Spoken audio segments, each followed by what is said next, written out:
My son-in-law thought he'd take my inheritance at the will reading. He was dead wrong. The day my husband's will was read, my son-in-law stood up in front of the whole family, tapped his pen on the lawyer's mahogany desk, and said, "Brenda, sweetheart, I think it's time we talked about what's practical for a woman your age." Sweetheart. That's what he called me, right before he tried to take everything my husband and I built over 51 years of marriage. What he didn't know was that I had been 3 steps ahead of him for over a year. And by the time that meeting ended, it wasn't my future on the chopping block. It was his.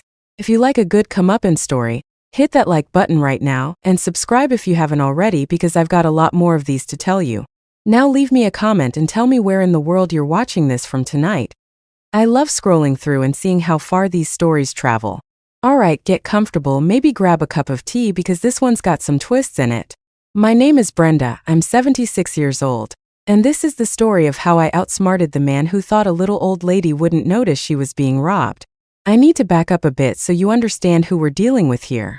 My husband, Edwin, passed 18 months ago. Cancer. Quick, at least as these things go, 4 months from diagnosis to the funeral. 49 years married to that man. And I still reach for his side of the bed some mornings before I remember. Edwin and I built a modest empire, if you can call it that.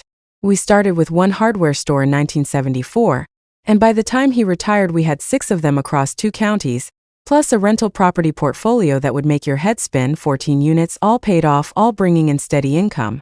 We weren't showy people. Drove the same Buick for 11 years. But we were comfortable, and more importantly, we were smart with what we had. We have one daughter, Colleen. She's 51 now, works as a school administrator, sweet as pie but has never had a head for business a day in her life.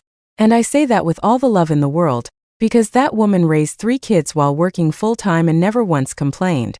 8 years ago, Colleen married a man I'll call Brett. Now, I want to be fair here because I try to be fair even in stories where I'm clearly telling you the villain's name. Brett was charming at first. Good-looking, quick with a joke, always complimenting my cooking. For the first few years, I thought Colleen had done all right for herself. But charm is cheap, and I learned that the hard way. Brett ran what he called a consulting business, though nobody in the family, myself included, could ever tell you what exactly he consulted on. Money came in waves, flush 1 month, borrowing from Colleen's savings the next. He drove a car nicer than anything Edwin and I ever owned, despite the fact that his official income, according to what Colleen let slip once over coffee, barely covered half his lifestyle. I watched him work Edwin for years. Little loans that were never paid back. Investment opportunities that Edwin, God rest him, was too kind-hearted to say no to. By the time Edwin got sick, Brett had already convinced him to put $20,000 into some real estate venture that, as far as I can tell, never actually existed. Edwin never told me about half of it. I found out combing through bank statements after the funeral, my hands shaking, my coffee going cold on the kitchen table while I pieced together just how much this man had been quietly draining from us. That's when I started paying very, very close attention. About 6 months before Edwin passed, when he was still lucid most days, Brett started visiting more. Now you'd think that's sweet, right? Son-in-law spending more time with his sick father-in-law. Except I noticed the visits always happened when Colleen was at work, and I had my Tuesday quilting circle. Brett didn't know my quilting circle had moved to Thursdays that year. I came home early one Tuesday with a headache and found him sitting at Edwin's bedside with a stack of papers, walking my husband through something he described as just a little paperwork to make things easier for everyone down the road.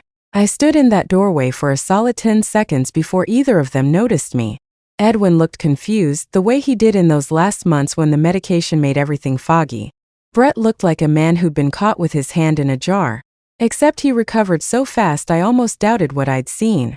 "Just helping your husband get his affairs in order, Brenda," he said, smooth as you like, sliding the papers into a folder.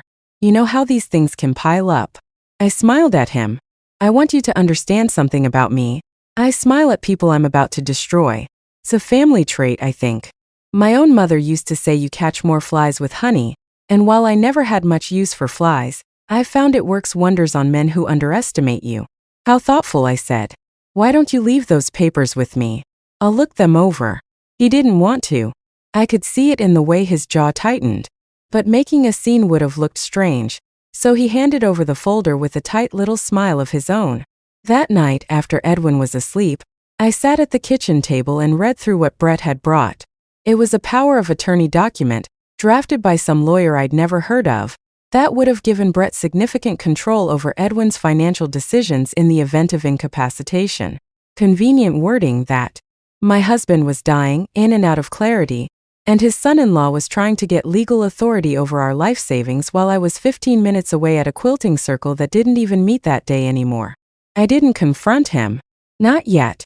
Instead, I called our actual family attorney the next morning, a woman named Sheila who'd handled our business affairs for over 20 years, and who I trusted the way you trust very few people in this life. I told her everything. Every loan, every investment, and now this power of attorney business. Sheila's exact words to me were, "Brenda, I think it's time we got very organized very quietly."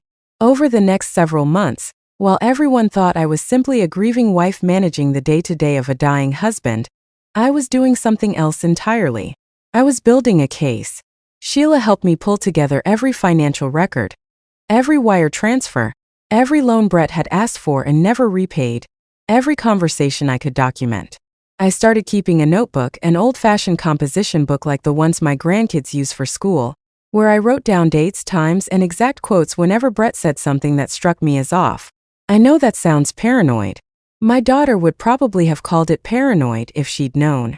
But I'd spent 50 years reading people across a hardware store counter, learning which customers were about to write you a bad check, just from the way they wouldn't quite meet your eyes.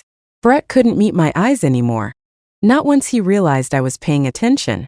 Edwin, in one of his clearer weeks, actually helped me. I sat with him one evening and just asked him straight out, "Edwin, did you sign anything for Brett recently?" And bless him, even sick as he was, some part of that sharp business mind was still in there, because he got this troubled look and said, "I don't remember signing anything, Bren, but he's been asking about the store deeds." The store deeds? Our 6 hardware stores, the backbone of everything we'd built. That was the moment I stopped being sad and started being strategic. Grief and strategy can live in the same body, by the way. Don't let anyone tell you different. I cried plenty that year. I also made some of the sharpest decisions of my life. With Sheila's help, I did something Brett never saw coming. I restructured. Quietly, legally, and completely within my rights as Edwin's wife and co-owner of everything we had, I moved the business assets into a trust with very specific, very airtight language about distribution.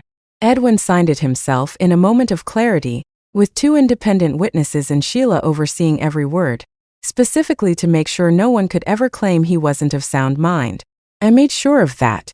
I wasn't going to let anybody, family or otherwise, ever say my husband didn't know exactly what he was doing. The trust named Colleen as a beneficiary generously. It named our 3 grandchildren as beneficiaries, with funds set aside for their education that couldn't be touched by anyone until they turned 25.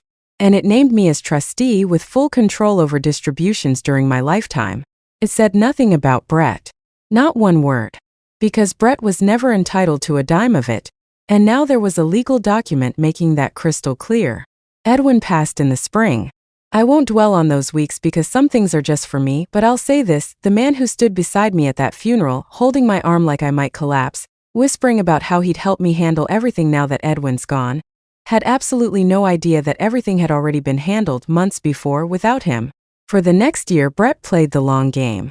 He started showing up more, bringing groceries, offering to look over my finances every time we had dinner.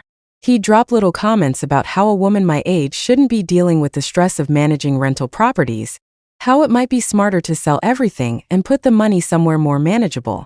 Manageable being code for somewhere he could get his hands on it. I let him talk. I nodded along. I played the sweet, slightly overwhelmed widow, because that's exactly what he wanted to see, and giving people what they want to see is one of the most powerful tools you'll ever have. I baked him cookies. I asked his advice on things I'd already decided. I let him believe for an entire year that he was winning. Meanwhile, Sheila and I finalized everything. The trust was airtight. The will, a separate but complementary document, named specific personal items for Colleen, specific keepsakes for the grandchildren, and reinforced that the business and property assets flowed entirely through the trust, which Brett had no claim to whatsoever. I also did something I'm not entirely proud of, but I regret nothing. I let Brett believe there was a separate pot of money, A personal savings account that I mentioned once offhand at Thanksgiving dinner, describing it as the money your father-in-law always said should go to family, outside of all the business stuff. I said it vaguely. I said it like an old woman rambling. And I watched Brett's ears practically perk up like a dog hearing a can opener. That account was real. It had $11 in it. I'd opened it specifically as bait, and closed the real money into the trust where he'd never see it. Which brings us to that conference room, 18 months after Edwin's death, when Sheila finally called the family together for the formal will reading. Colleen was there, looking tired but composed. My grandchildren, Colleen's kids, sat quietly, aware something important was happening even if the two younger ones didn't fully understand it. And Brett sat there in a suit that cost more than my first car, looking like a man who already knew he'd won. Sheila read through the personal bequests first. The jewelry to Colleen. Edwin's watch to my grandson. Some sentimental items divided carefully among the family. Brett's leg was bouncing under the table the entire time, and I watched him check his phone twice, clearly bored by anything that wasn't a dollar figure. Then Sheila got to the trust. She explained in that calm, measured lawyer voice exactly how the business assets and properties had been structured. She explained that I remain trustee. She explained the education funds for the grandchildren. And she explained very clearly that no other parties outside the immediate bloodline had any claim to trust assets. Brett actually laughed. A short, disbelieving laugh. Wait, hold on, he said, leaning forward. What about the personal savings? Brenda mentioned there's an account with $11 in it, Sheila said flatly, sliding a single printed statement across the table. Is that the account you mean? I wish I had a photograph of his face in that moment. I really do. It went through about 4 different colors. That's when he stood up. That's when he said the thing about it being time to talk about what's practical for a woman my age, right there in front of my daughter and my grandchildren, and my attorney suggesting, not so subtly, that maybe I wasn't fit to manage everything myself, that maybe there should be oversight, that maybe, and I quote, someone with a better head for finance should be involved before Brenda makes any mistakes with Edwin's legacy. The room went very quiet. Colleen looked mortified. One of my grandkids actually gasped. I let the silence sit there for a moment. I've learned silence is one of the most powerful things a person can wield in a room. Then I looked him dead in the eye and said, Brett, sit down. He didn't sit down, so I kept going.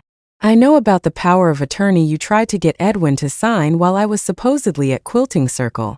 I know about the $20,000 from the fake real estate deal. I know about every loan you asked Colleen for that you swore you'd pay back and never did. I have it written down. Dates, amounts, conversations, all of it. Sheila has copies.